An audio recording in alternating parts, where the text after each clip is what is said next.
아우구스티누스, 그는 고대 철학과 기독교의 종합을 이루어낸 인물입니다. 고대교회의 서방신학은 그에게서 절정을 이루지요. 철학, 역사, 신학에 기친 그의 업적은 그를 역사철학자, 기독교 신학자, 기독교 철학자라 부르기에 조금도 어색하지 않습니다. 사도 바울 이후 최고의 하나님의 일꾼답게 그는 고대교회 신학을 완성했고요. 중세기 스콜라 신학의 기초를 제공해 주었습니다. 오늘 이 시간에는 아우구스티누스를 소개합니다. 폴 틸레이는 그를 가리켜 서방신학의 대변자, 서방신학이 이야기하고자 하는 모든 것의 기초라고 평가했습니다. 아우구스티누스는 고대 기독교 신학의 총아이지만 동시에 중세를 탄생시킨 선구자였지요. 사실 아우구스티누스가 등장한 시대는 기독교화의 물결이 가장 강한 시대였습니다. 313년 콘스탄티누스의 기독교 공인은 제국 전체를 기독교화하겠다는 신호탄이었죠. 30년에 걸친 그의 친기독교 정책과 그 뒤를 이어 아우구스티누스가 태어났던 때의 황제였던 콘스탄티우스의 24년에 걸친 친기독교 정책의 계승은 대부분 공직자가 기독교인이 되도록 했고요. 교회 감독의 수입이 지방 행정관보다 높았습니다. 성직자를 직업의 이상으로 여길 만큼 달라진 환경이었던 거죠. 341년에는 희생제사를 폐지했고요. 380년에는 기독교가 국교가 되었으며 392년에는 이교적인 종교 행사가 모두 금지되었죠. 게다가 407년에는 이교도로 남아있는 것 자체가 위법이 되어 콘스탄티누스 황제가 이루고자 했던 하나의 국가, 하나의 종교라는 모토가 실현된 상태였습니다. 아우구스티누스는 354년 11월 13일 북아프리카의 누미디아 지방 타가스테에서 태어났습니다. 타가스테는 오늘날 북아프리카 지중해 해안에 위치한 작은 도시인데요.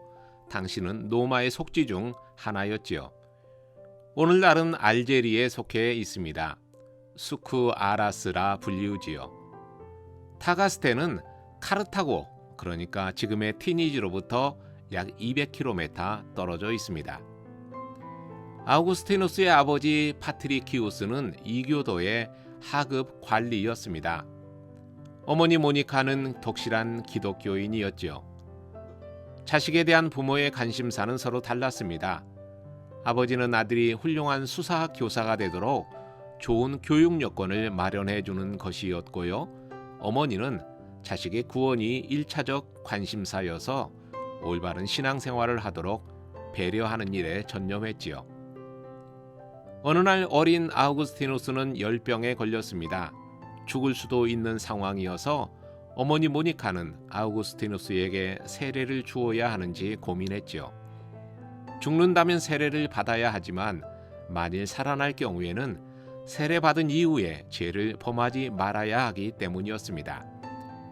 당시에는 세례를 받기 이전의 죄는 세례를 통해 용서되지만 세례를 받은 이후의 죄는 용서되지 않는다고 세례를 이해했기 때문이죠. 어머니의 기도와 기독교적인 가르침은 아우구스티누스의 내면에서 소리 없이 자라났습니다. 그리고 진리를 찾아 많은 방황을 했지만 결국 기독교로 다시 기착시킨 원동력이 되었지요. 15세가 되기까지 아우구스티누스는 고향 인근의 마두라에서 교육을 받고요. 집에 머물던 중 아버지의 도움으로 371년부터 카르타고에서 법률과 수사학 등 최고의 교육을 받았습니다. 아버지는 자신의 경제력으로 아들의 교육이 어렵다고 생각하고 친척 로마니아누스에게 아들의 학비 지원을 약속받았지요. 아우구스티누스가 카르타고에서 공부하던 시절 아버지 파트리키우스는 세상을 떠났습니다. 물론 죽기 전에 세례를 받았고요. 기독교인이 되었죠. 아우구스티누스의 고백록에는 아버지에 대한 상세한 얘기는 등장하지 않습니다. 아버지의 죽음에 대한 간략한 언급만이 나올 뿐이죠.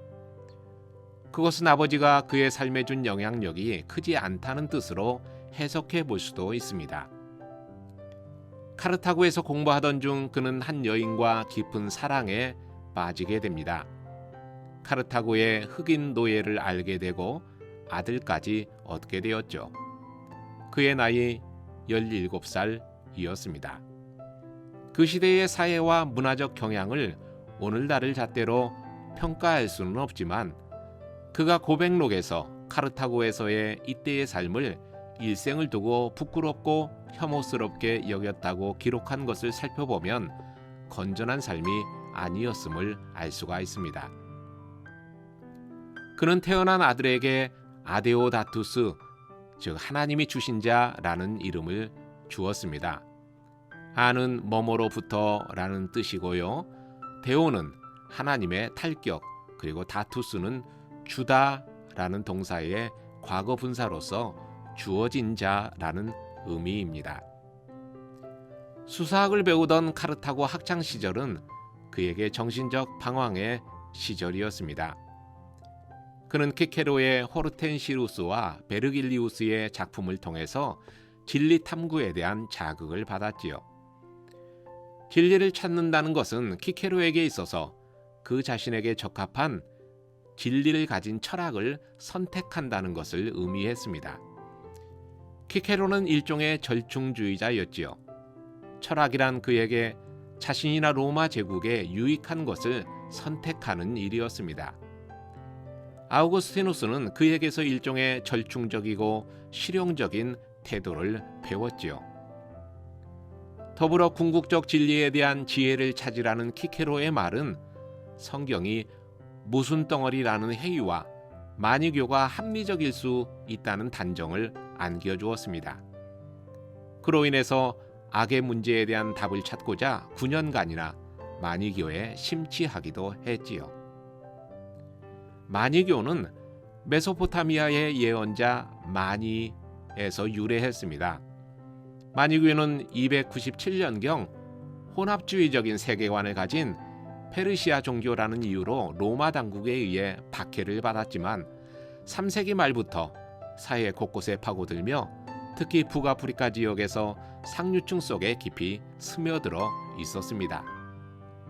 젊은 지식인들은 마니교를 매우 매력적으로 여겼고 그 결과 아우구스티누스뿐만 아니라 친구인 엘리피우스와 우잘리스의 감독인 에보디우스도 마니교를 믿었지요.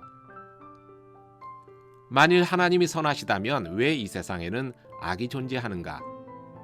마니교에 의하면 특별한 신이 각기 한 영역을 지배합니다. 구약의 하나님은 진노의 하나님으로 어두움과 악의 세계를, 신약의 하나님은 사랑의 하나님으로 빛과 선의 세계를 지배하지요. 인간의 영혼은 빛의 영역에 속하지만 본질적으로 악한 육체와 물질 세계에 갇혀 있습니다. 악은 기독교의 가르침과는 달리 실제 않은 어두움의 신이죠. 마니교는 하나님과 세상, 하나님과 악을 이원론적으로 구분했습니다. 그들의 역사 이해는 선과 악의 끊임없는 싸움의 연속이지요. 마니교도들은 자신들이 그 시대의 학문적인 신학의 대변자라고 생각했지만 아우구스티누스는 결국 마니교를 벗어납니다.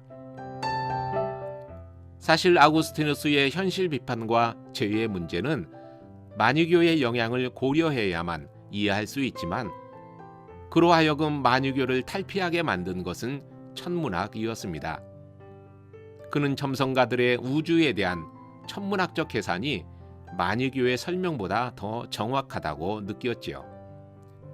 그래서 당시 마니교의 지도자 파우스투스가 383년 카르타고를 방문하자 질문을 던졌는데요. 하지만 수사학적 표현에서도 형편없는 대답만을 들은 게 전부였지요. 천문학은 우주의 조화와 별의 규칙적인 운행을 보여주었고요. 그 결과 세계가 어둠의 영인 악마에 의해 만들어졌다는 마니교적 가르침을 신뢰할 수 없었습니다. 그 후 아우구스티누스는 회의론에 빠져들었습니다.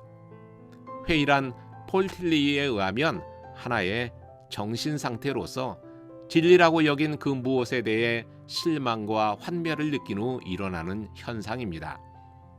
당시는 회의주의가 만연했고 모든 지식에 대해서 개연성만이 인정되었습니다.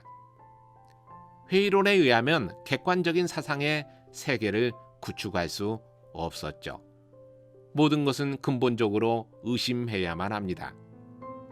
아우구스티누스는 회의론을 통해 새로운 인식론을 발전시켰습니다. 회의론은 그로 하여금 그 자신에게 눈을 돌리게 했고요. 교회의 권위를 생각하게 해주었지요. 다른 모든 것은 의심할 수밖에 없지만 그 자신의 주체성과 교회의 권위만큼은 의심할 수 없는 확실한 것이라는 의미였습니다. 더 나아가 아우구스티누스는 회의론을 신플라톤 철학과 교회의 도움을 통해 극복했습니다. 신플라톤주의라는 용어는 19세기 독일의 자유주의 신학자인 프리드리히 슐라이어 마허가 이전의 플라톤 사상과 구별하기 위해 처음 사용했습니다. 이들은 플라톤의 이원론을 더욱 세분화했지요. 그 결과 만물은 하나의 근원에서 단계적으로 발원하고요. 다시 하나의 근원으로 돌아간다고 보았습니다. 대표자는 플로티누스였는데요. 그에 의하면 참된 실제이자 하나의 근원은 일자일 뿐이며 일자의 유출로 만물이 산출된다고 생각했지요. 일자에서 지성인 누스가 유출되고 그 다음으로 영혼인 푸시케가 유출됩니다. 그리고 마지막으로 물질의 세계인 현상계가 유출되지요. 각 단계는 그보다 상위 단계의 모사이기 때문에 가장 상위에 있는 일자 안에서는 모든 단계가 발견됩니다.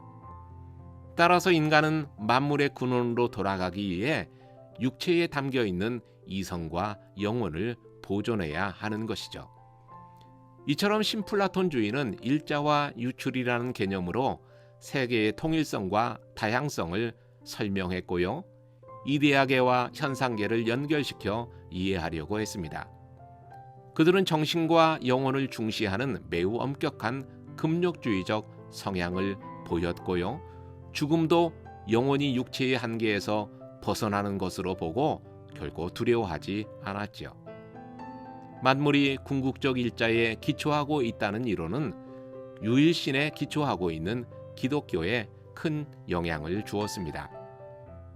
아우구스티누스는 375년 고향 타가스테로 귀환해서 문법학 교사가 되었고요.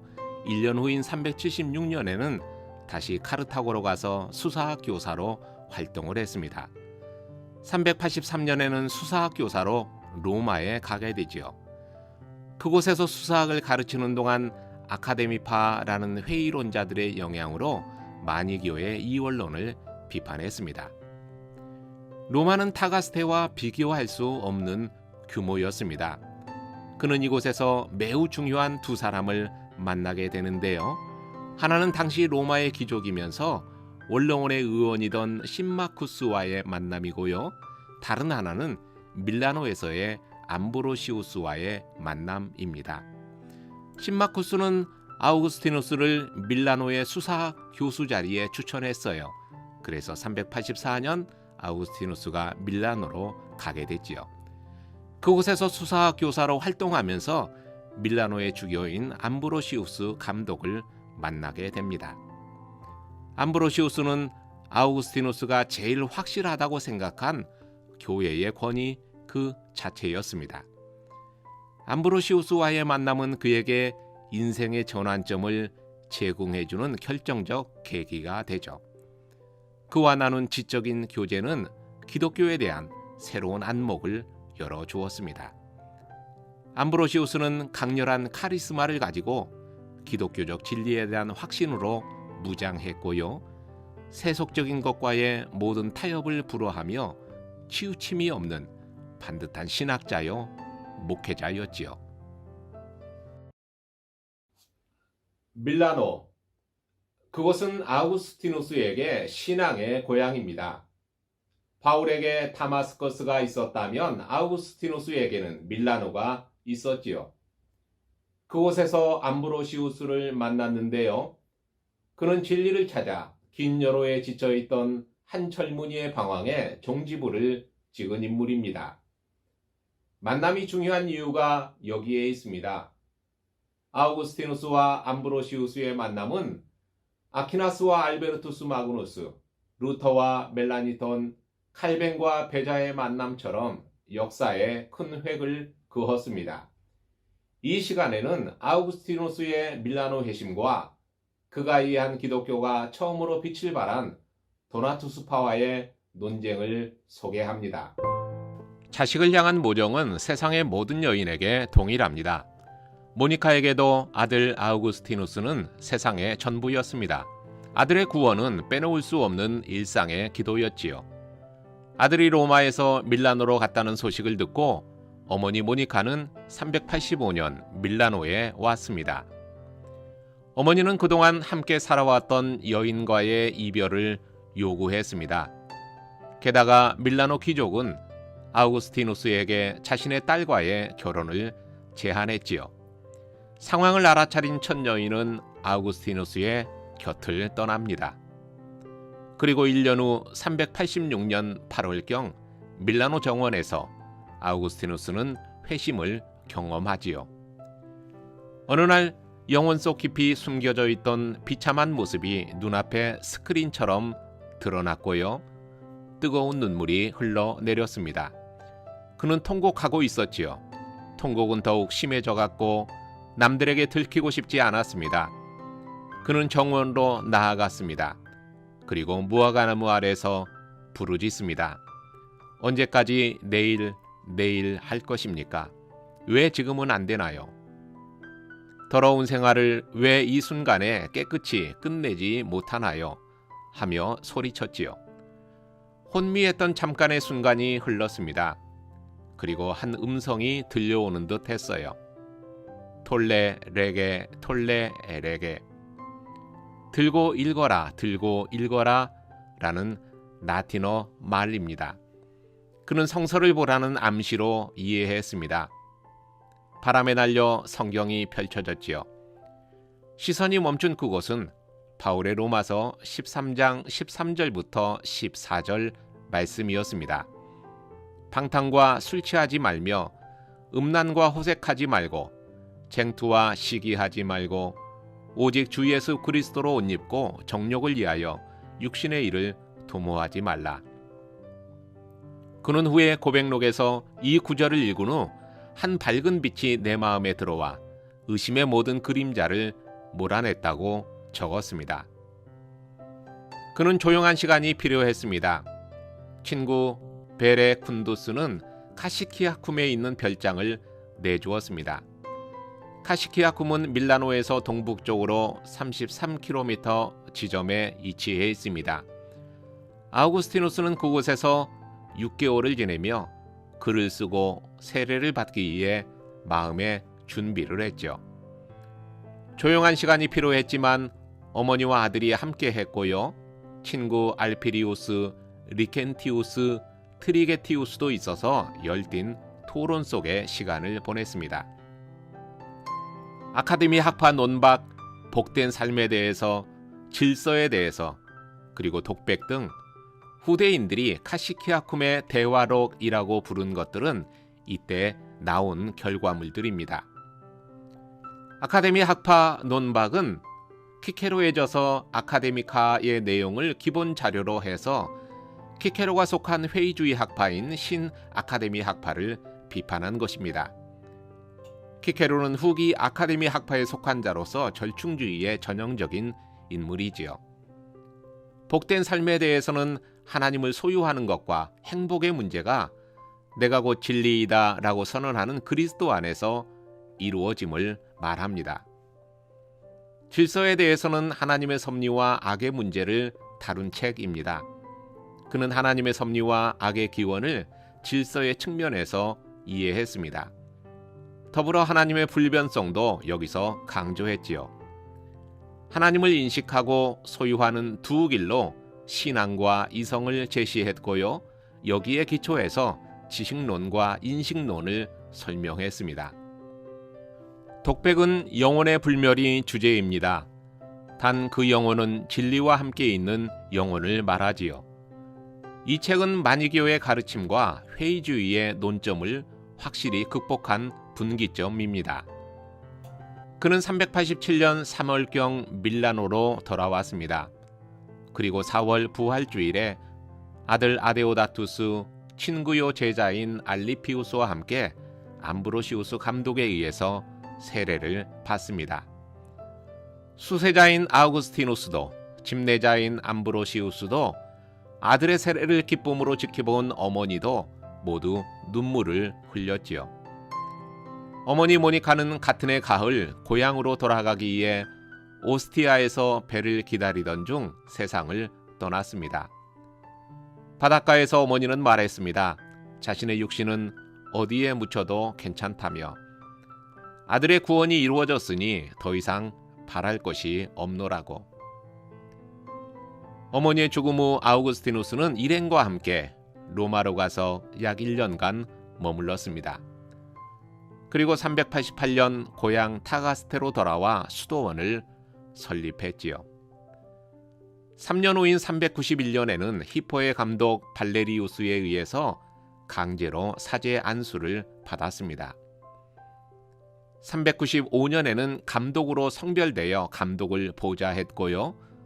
1년 후 396년 감독이 사망하자 히포 교구를 홀로 담당했지요. 아우구스티누스는 많은 저작을 남겼습니다. 그 가운데 그의 3대 저작이라고 불리우는 책은 고백록, 신국론, 그리고 삼위일체론입니다. 그의 고백록은 루소의 참회록, 톨스토이의 참회록과 더불어 세계 참대 참회록에 속합니다. 오늘날까지 가장 많이 읽히고 회자된 대표적인 자서전 형식의 글이죠. 397년부터 이 책을 쓰기 시작해 4년 후인 400년 완료했습니다. 그의 나이 47세였지요. 고백록은 단순한 과거의 회상이기보다는 하나님을 만나왔던 영적 순례의 여정입니다. 그 속에는 타락한 인간 및 세계와 하나님의 화해를 바라는 그의 마음이 담겨 있습니다. 그는 자신의 잘못된 삶을 기억하고 괴로움으로 그 모든 것을 다시 한번 생각하면서 고백록을 저술했다고 말합니다. 다른 시각에서 보면 하나님의 나라를 기다리는 기도문과도 같지요. 컨페시오라는 말은 그에게 자신을 고발하는 동시에 하나님을 찬양하는 말입니다. 그는 고백록에서 이렇게 말합니다. 주여, 당신은 나를 당신에게 향하도록 만드셨나이다. 내 영혼이 당신 품에서 쉬기까지 평안치 못할 것입니다. 참된 행복은 신을 사랑하는 그 자체에 있습니다. 신을 사랑하려면 신을 알아야 하고 동시에 우리의 영혼도 알아야만 하지요. 때문에 그가 특히 관심을 가졌던 것은 신과 영혼이었습니다. 신은 우리 영혼에 내재하는 진리의 근원이지요. 신을 찾고자 한다면 굳이 외계로 눈을 돌릴 것이 아니라 통찰의 눈을 스스로의 영혼 속으로 돌려야만 합니다. 윤리에서는 인간이 하는 모든 행위의 원동력이 사랑이라고 가르칩니다. 인간은 결코 사랑하지 않고는 견딜 수 없는 존재이죠. 윤리적인 선과 악은 그 사랑이 무엇으로 향했는가에 따라 결정이 됩니다. 의인은 마땅히 사랑해야 할 신을 사랑하는 자이고요. 신을 미워하면서까지 자신을 사랑하는 자는 악인이죠. 고백록 1권에서 9권까지는 자신의 이야기를 써가며 개인 영혼의 구원을 다루고 이후 13권까지는 공동체 구원의 전제로서 시간과 영원이라는 역사 문제를 다루고 있습니다. 회심 이후 회상해보니 이제까지 그가 걸어왔던 여정은 기독교 신학을 위한 준비였습니다.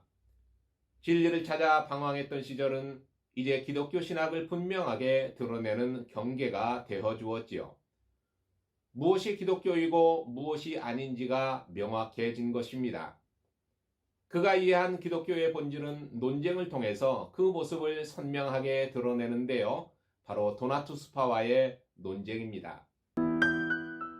아우구스티누스는 403년부터 412년까지 도나투스파와 논쟁을 벌입니다. 도나투스파는 바케테의 신앙을 저버린 감독들이 행한 성례전은 효력이 없다고 주장했지요.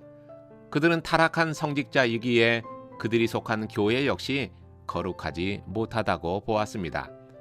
그리고 이것을 교회 분리의 근거로 삼았지요. 도나투스파에게 교회란 오직 가시적인 교회만을 의미했습니다. 따라서 교회의 거룩성은 눈에 보이는 교회의 거룩성을 말했지요. 그러나 아우구스티누스는 교회를 종말론적으로 이해했습니다. 그에 의하면 교회는 두 가지인데요. 하나는 가시적 교회요. 다른 하나는 비가시적 교회이지요. 참된 교회는 심판의 때인 역사의 종말에 드러난다고 보았습니다. 지금 눈에 보이는 가시적 교회는 결코 완전할 수 없다고 생각했지요.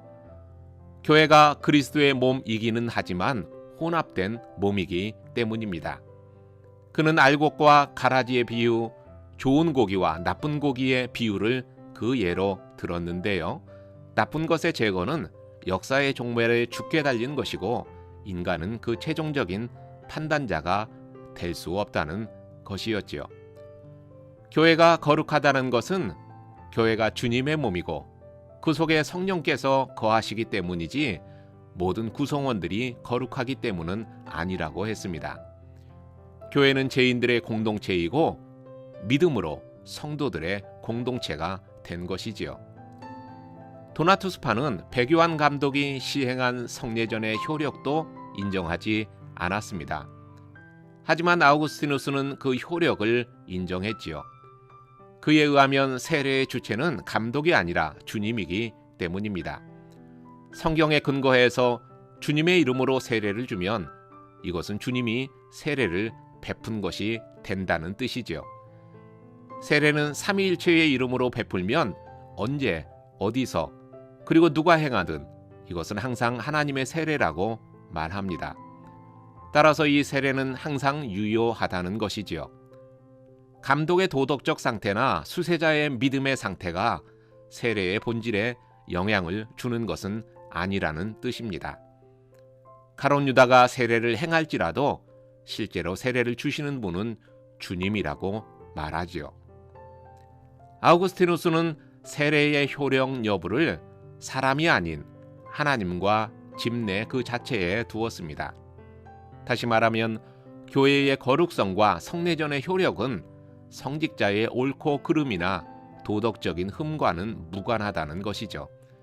이것은 중세교회 성례전 이해의 기초를 제공했습니다. 그러나 도나투스파는 인효론의 입장에 있었습니다. 성례전의 효력은 집리하는 사람의 거룩성에 의존한다는 입장이지요.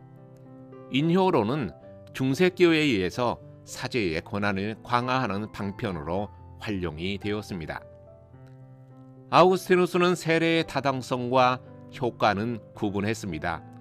도나투스파 교회도 세례를 행할 수 있다고 보았지요. 그러나 그들이 보편적인 교회로 돌아오지 않는 한 그들이 행한 세례는 구원의 효력을 가져올 수 없다고 말합니다. 아우구스티누스는 교회의 표지를 네 가지로 말합니다.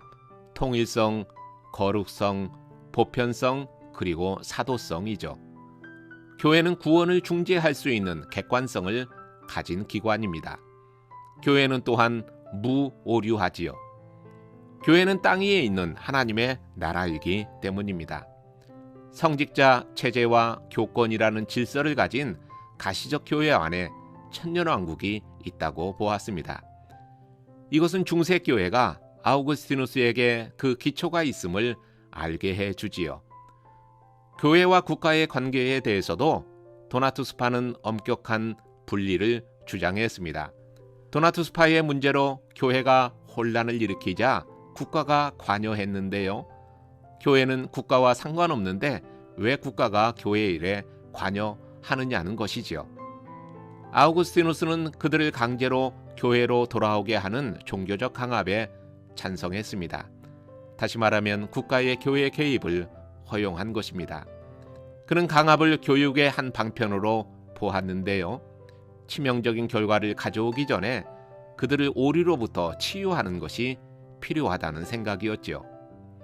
방황하는 자녀들을 참된 순종애로 인도하기 위해 어머니로서의 교회는 세속 권력의 도움을 빌려도 된다고 보았습니다. 아우구스티누스의 무력에 의한 강제적 회심 지지는 안타깝게도 중세교회의 십자군 원정과 또 종교재판의 이론적 근거가 되었습니다. 도나투스파 논쟁은 시작에 불과했습니다. 더 큰 논쟁이 기다리고 있었는데요. 펠라기우스와의 논쟁입니다. 물론 아우구스티누스는 논쟁 하나에만 올인했던 것은 아닙니다. 고백록 지필이 끝나자 삼위일체론 지필을 시작했고요.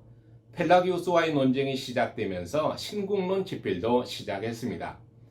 어느 시대나 이대한 신학자의 삶은 단조롭지 않음을 보게 됩니다.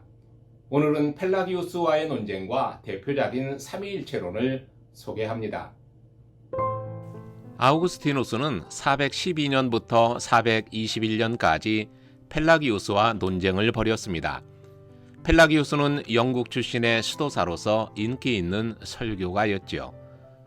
그는 육체의 안일에 빠져 하나님의 뜻을 지킬 수 없다고 하는 방탕한 크리스찬들에게 하나님은 불가능한 일을 명령하지 않으며 누구든지 하려고만 한다면 죄에서 자유한 삶을 살 수 있다며 열심히 도덕적인 삶을 살도록 권유했지요.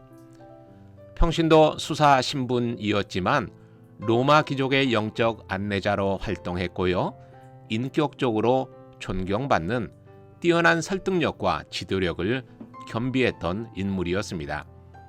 한때 아우구스티누스도 그를 높이 평가했지요. 그를 이대한 웅변가, 가장 뛰어난 그리스도인이라고 일컬었습니다.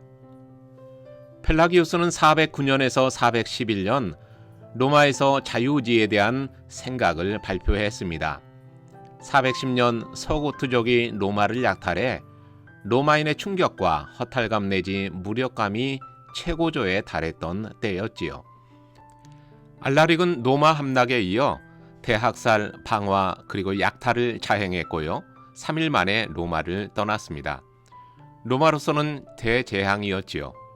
이것은 영원한 로마에 대한 국민적 해이와 정신적 혼돈을 초래했습니다.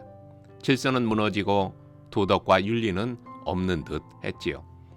이런 상황에서 하고자 한다면 할 수 있는 것이라며 자유의지를 긍정하고 윤리적이고 도덕적인 삶을 살도록 주문한 펠라기우스의 설교는 시대적 요청이라고 생각되기도 합니다.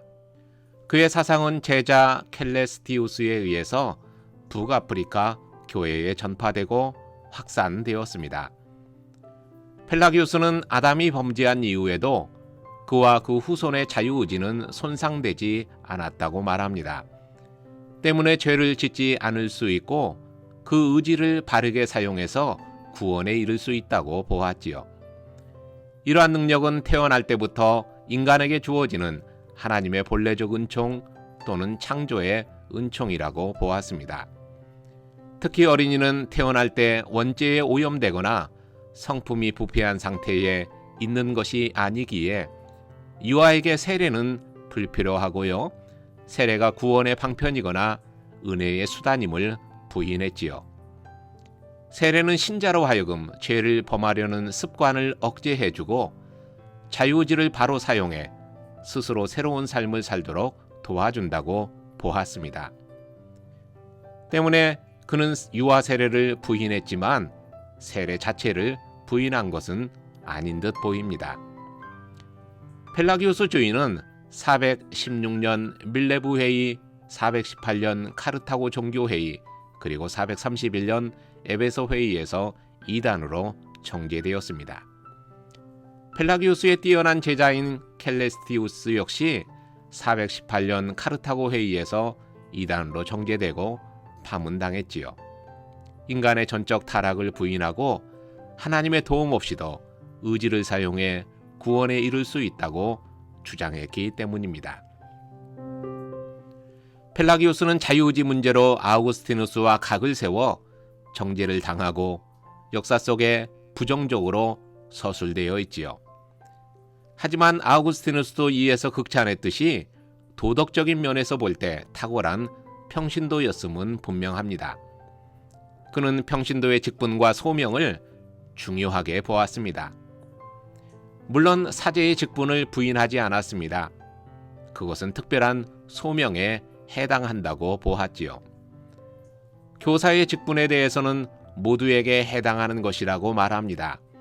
직능에서가 아니라 그리스도인은 본질상 상호 권면과 이로와 덕을 세우는 일에 앞장서야 한다고 강조했지요. 교회가 제도화되고 교권이 과시화되는 시대적 상황에서 볼 때 평신도의 중요성을 강조한 선구적 인물로 평가할 수 있습니다.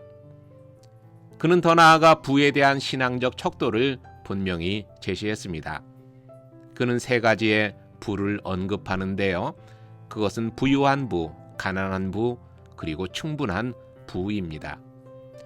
이 중 그리스도인이 추구해야 하는 부는 충분한 부라고 보았는데요.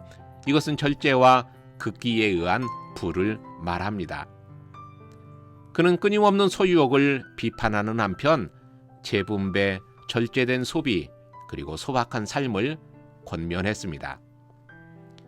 426년에는 프랑스 남부 고을 지방을 중심으로 세미 펠라기안 주의가 등장했습니다. 대표자는 요한 카시아누스였는데요. 카시아누스는 아우구스티누스의 은총론을 비판했지요. 터툴리아누스, 암브로시우스, 히로니무스 등의 교부들과 일치하지 않는다는 것이 이유였습니다. 더욱이 아우구스티누스의 예정론은 인간에게 실명을 안겨준다고 비판했지요. 때문에 그들은 아우구스티누스와 펠라기우스의 중간적 입장을 취했습니다. 아담의 타락으로 인간의 의지는 약해졌지만 선을 행하려는 인간의 본성은 남아있고요. 인간이 죽는 것은 죄 때문이 아니라 다만 병들었기 때문이라고 보았지요. 이러한 생각은 인간의 죽음은 죄 때문이라는 아우구스티누스의 입장과 대치되었습니다. 세미 펠라기우스주의도 하나님의 은혜가 필요함을 인정합니다. 그렇지만 하나님의 은혜는 절대적인 것이 아니고 불가 학력적인 것도 아니었지요. 인간의 의지를 돕는 정도일 뿐이라고 생각했습니다. 인간의 자유의지가 하나님의 의지와 협력하는 것인데요. 인간의 자유의지가 먼저 결정하면 거기에 하나님의 은혜가 부차적으로 작용한다고 생각했지요. 그들은 인간의 의지를 하나님의 은혜보다 우선시했습니다. 인간이 거부할 수 없는 하나님의 은혜와 절대적 예정은 없었지요. 인간은 자신의 결정에 따라 하나님을 찾을 수 있는 능력이 있고요. 때문에 구원의 문제와 죽음의 문제도 각자가 책임져야 할 문제로 여겼습니다. 세미 펠라기우스주의는 커다란 파장을 불러왔습니다. 교회는 529년, 530년 오렌지에서 공의회를 열었고요. 세미 펠라기우스주의를 정죄했죠.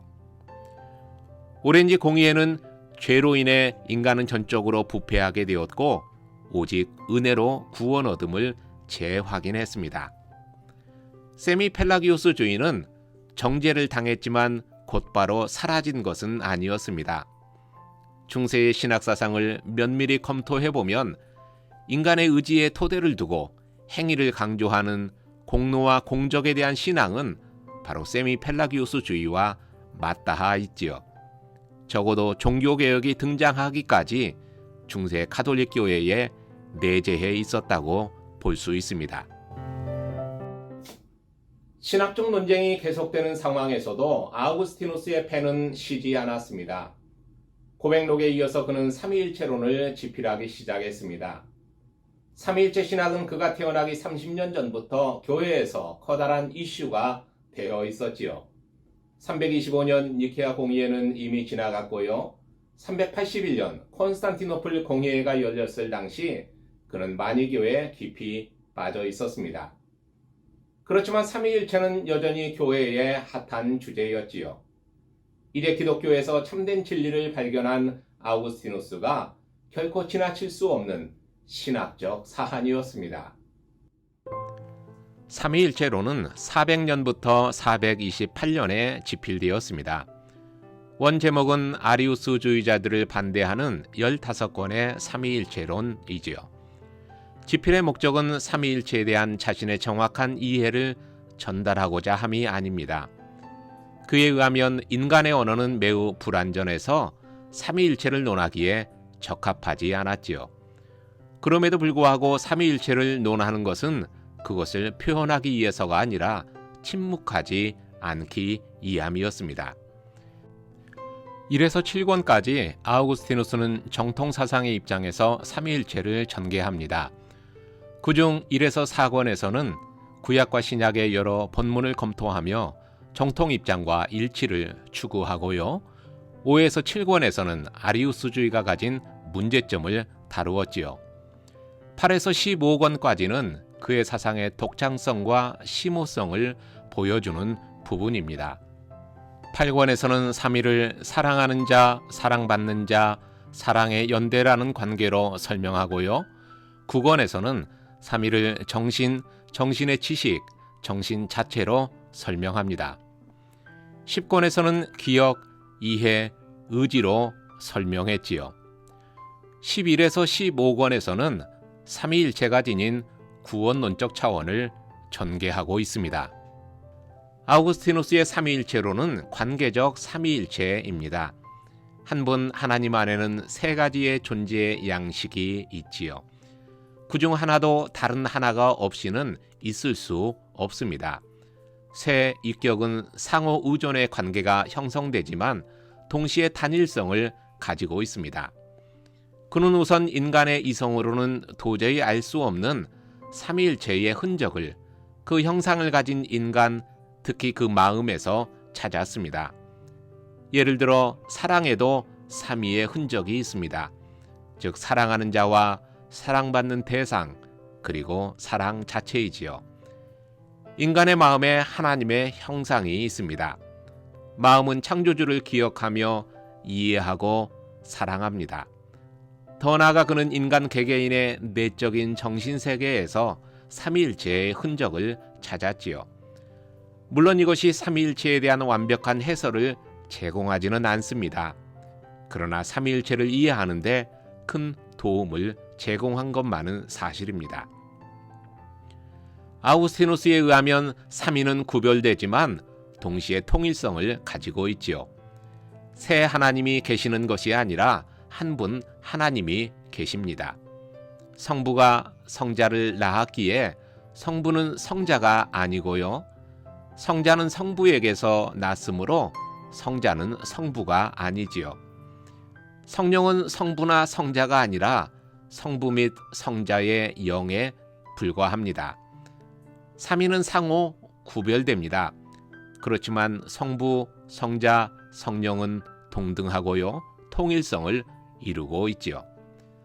아우구스티누스는 삼위를 삼중으로 보는 이해를 경계합니다.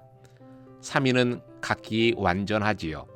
세 개의 인격이 합해져서 이대하게 되는 것이 아니라는 의미입니다. 아우구스티누스는 특히 성령에 대해서 성부와 성자에게서 나온다고 설명합니다. 그의 이러한 설명은 동서방 교회의 교리적 갈등을 심화시킨 필리오케 논쟁으로 확산되었지요. 그 역시 삼위의 동일 본질을 역설했습니다. 성부와 성자와 성령은 본질을 볼 때 한 분이시죠.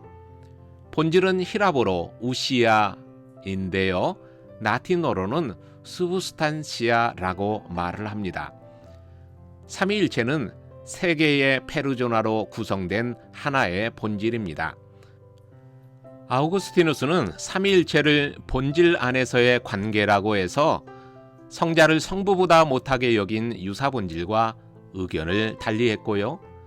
그가 죽은 뒤 20년 후 그러니까 451년에 열린 칼케톤 공의회에도 영향을 주었습니다. 당시 로마의 감독 레오 1세는 두 본성이 한 인격 속에 라는 표현을 썼는데요. 아우구스티누스의 이해를 인용한 것이지요.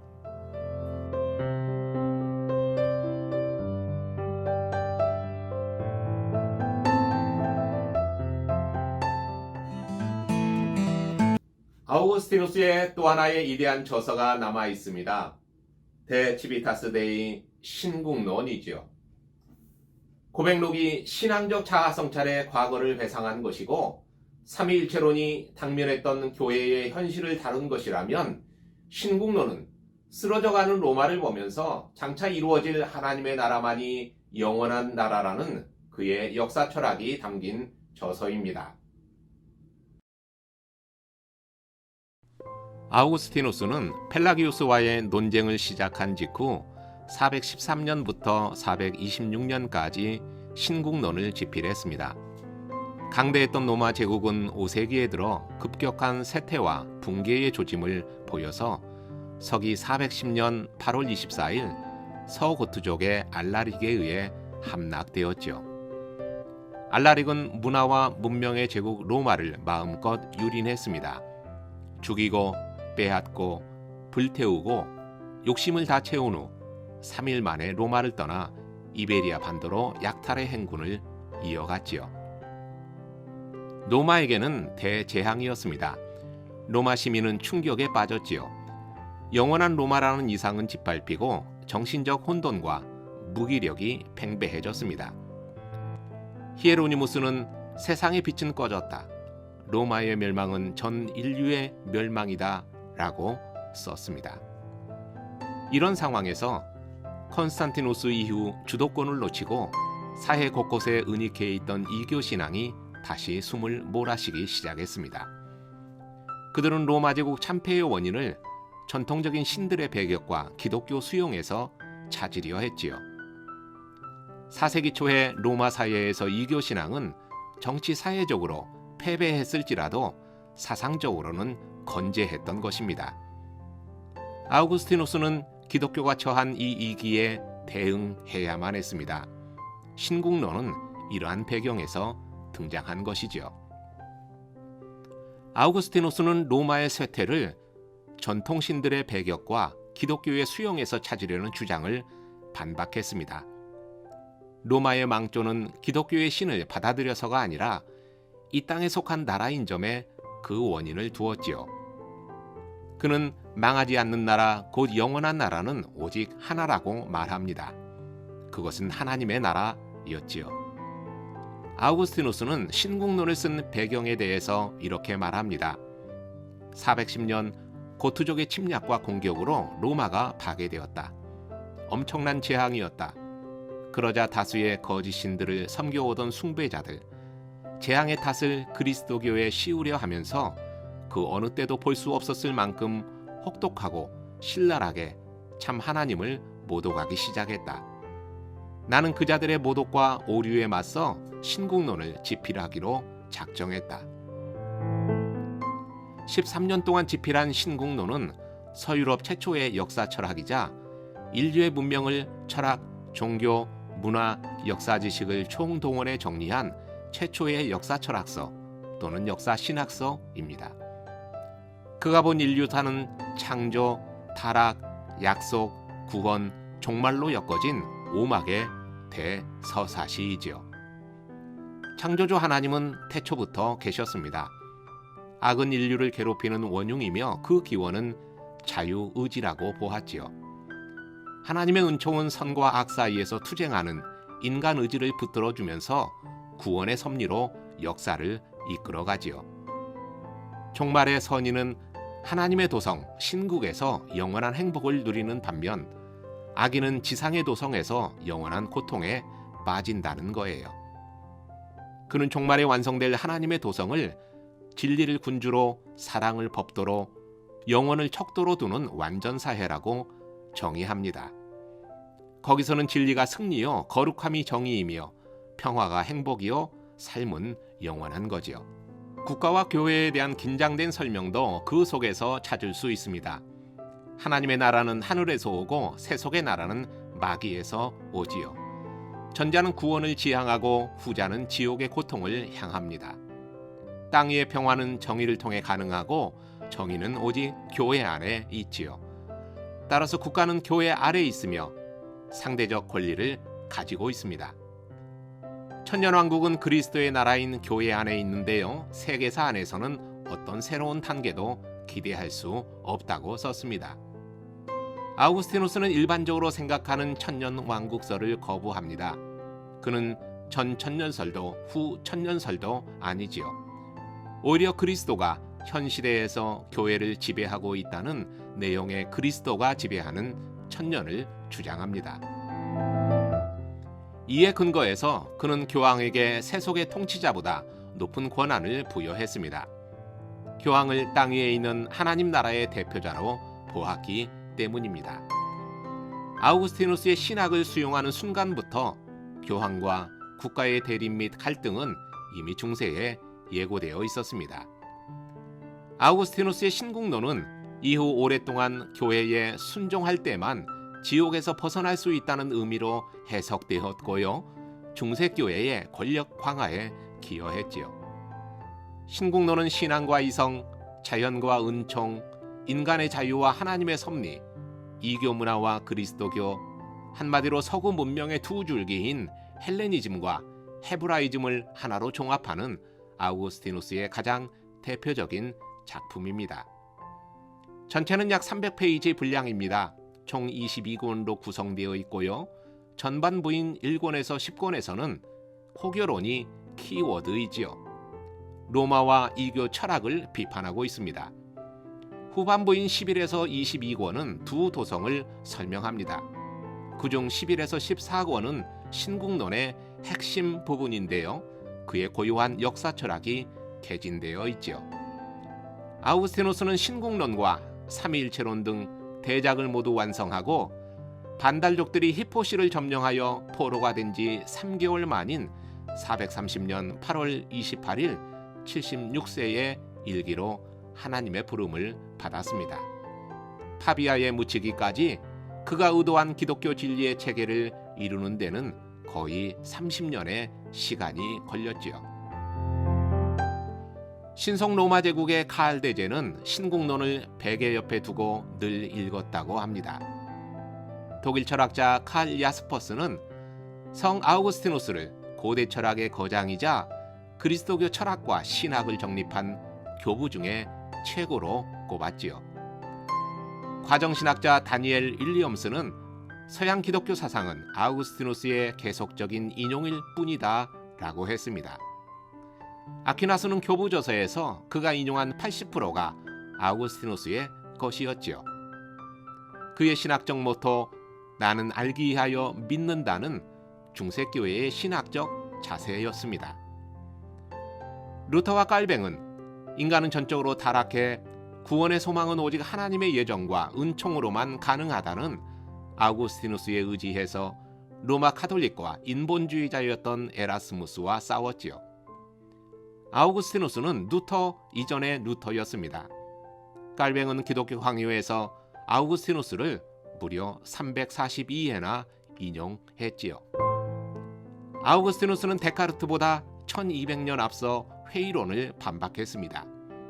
나는 생각한다. 그러므로 나는 존재한다는 명제도 사실 아우구스티누스의 글에 나온 것입니다. 인간의 내면에도 진리가 있다는 생각은 데카르트의 존재론적 성찰 이전에 이미 아우구스티누스가 신학적 방법론 내지는 영성의 원리를 제시하는 것이죠. 칼바르트, 브루너, 니버 형제, 폴 틸레이 등 현대의 신학자들도 그의 영향을 받았습니다. 그의 자유의지론은 악을 인간의지의 왜곡으로 보았습니다. 은총과 자유의지에서는 하나님의 은총이 없이는 인간의 구원이 불가능하다고 했지요. 고백록은 동서고금을 막론하고 애독된 책이고요. 신국론은 이 땅과 하나님 나라의 운명을 통찰한 역사 철학입니다. 삼위일체론으로 기독교 교리의 중심을 확립했지요. 그리스도교 교양은 성서 해석의 방법을 설명했습니다. 교사로는 교육 철학이 담겼고요. 이 외에도 영과 문자, 거짓 논박 등 그의 저서는 무수하지요. 그의 공헌은 주로 신학을 학문적인 과정으로 발전시킨 데 있습니다. 오늘날 기준으로 보면 그는 가장 뛰어난 고대의 조직신학자이지요. 아우구스티누스는 시대를 초월해 기독교 역사에서 가장 인정받는 신학자였습니다. 529년에 열린 오렌지 공의회는 그의 은총론을 정통교리로 승인했고요. 1545년에 열린 트렌트 공의회는 그의 원죄론을 교리화했지요. 제1차 바티칸 공의회는 신앙과 이성의 관계에 대한 그의 주장을, 그리고 제2차 바티칸 공의회는 그가 말한 교회의 신비성 이론을 정통교리로 수용했습니다. 아우구스티누스는 신학의 주제뿐만 아니라 전쟁과 평화, 국가론, 사회와 정치, 역사 등에 대해서도 논하고 있어 현대 사회에 제기된 거의 모든 학문의 영역을 모두 다루었다고 해도 과언이 아닙니다. 그의 사상은 중세 천년은 물론 종교개혁을 거쳐 근현대에까지 영향을 미쳤죠. 모든 신학은 아우구스티누스에게서 얼마나 가깝고 얼마나 거리를 두고 있는가에 따라 결정된다고 말할 수도 있습니다.